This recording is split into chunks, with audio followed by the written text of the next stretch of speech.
Bugsy. Sorry I look so tired, because that's how I feel, so it's appropriate.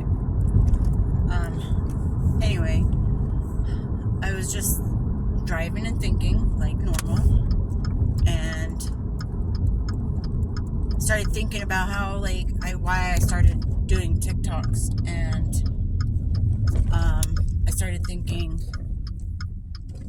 about how I wanted to do it so that I could help myself, express my thoughts about my recovery and anything else that comes to mind. Obviously, I'm very random.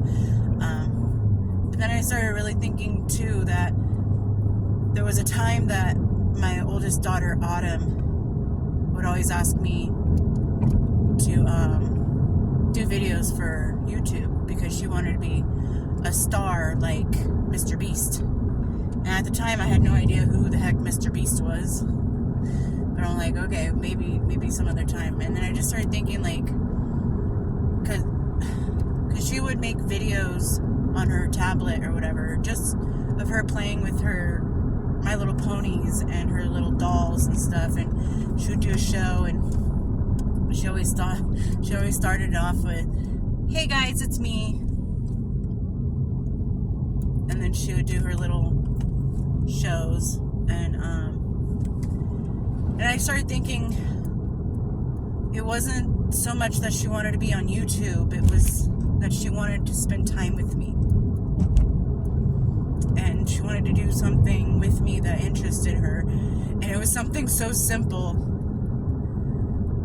but I was too busy worrying about getting high, or whether or not there's going to be enough for me to smoke later if I'm not, there, wherever the substances were, like in a room, or it's not really a room, it was a backyard, but if I wasn't present, then I might get skipped. And the irony is that Autumn got skipped because I wasn't present. And it's like, it was something so easy and something so simple as just doing a little, play or pretend time with her and recording it so that she can look back and laugh about it, have that memory. And I couldn't even do that for her.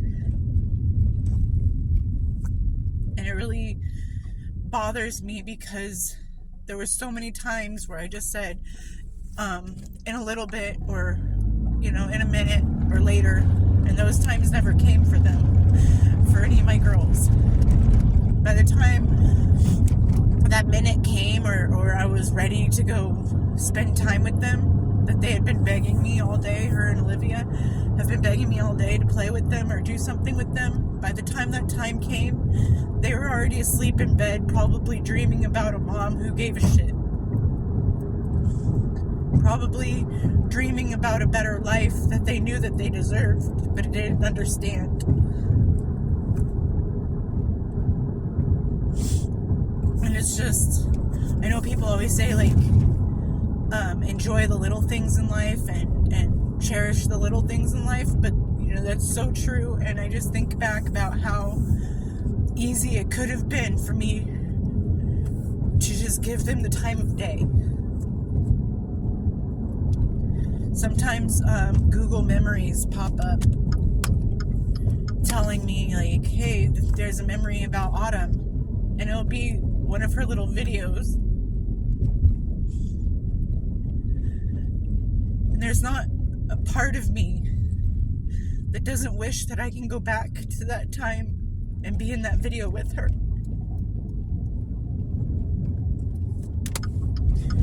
Every piece of me just wishes that I could have seen all this sooner, and that I didn't let the fucking drugs win. Because I traded drugs for my kids. Of course, I didn't sit down and think directly, and specifically, I think I'm just gonna use meth instead of playing with my kids, or I'm gonna to use drugs instead of, spending time and being a mom. And I didn't do that. Like, consciously, I didn't sit there and make that decision. But that's ultimately what happened. I chose to get high rather than raise my kids and be present in their lives. And I regret that every day of my life.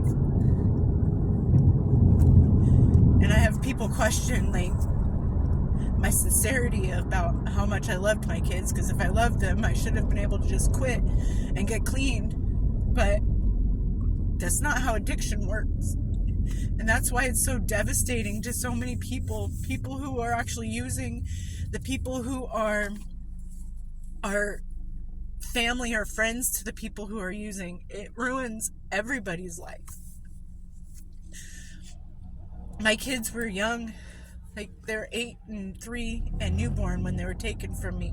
And maybe Autumn understood a little bit more, but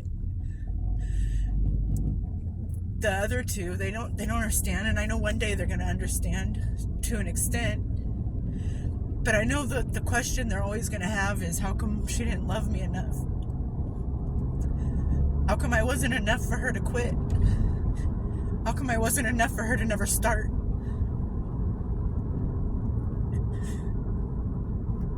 And it bothers me that I don't have an answer. That I don't know. I can understand the concept of drugs and why it's hard to get off of them. And I can understand why you can essentially choose drugs over something you love. In this case, my kids. But I can never answer why I couldn't do it then, but I could do it now. And that's why I have to stay sober, because I have to be able to be present to tell them I don't know. And there's nothing I can say or do to change it. And that I love them and I think about them every single day. I dream about them. I wonder what their laugh sounds like. I just know that I have to stay sober so that when I do see them again, I can be 100% and they can tell me how they feel, because I know I deserve whatever they have to say to me. And I want to be able to tell them and show them that, like I always told them growing up, when they were growing up and getting, older, was that you make mistakes don't make you. And I want to show them that I made mistakes. My mistakes were devastating. My mistakes were something that I can never, ever change or take back. But I was able to turn around and get better for myself, for them, for my son, for my new baby. And I just have to remind myself that I'm not alone. And that sometimes I do need to reach out for help, because I've paid my toll, I've paid my price. I've lost the most important things in my life. Not all of them, of course. I have my son and my new baby, but the girls, I've lost them. And I just have to remind myself that happened. And I've turned my life around. And at this point, I can't keep punishing myself for those mistakes. So that's just all I had to say. Like Forrest Gump says, that's all I've got to say about that.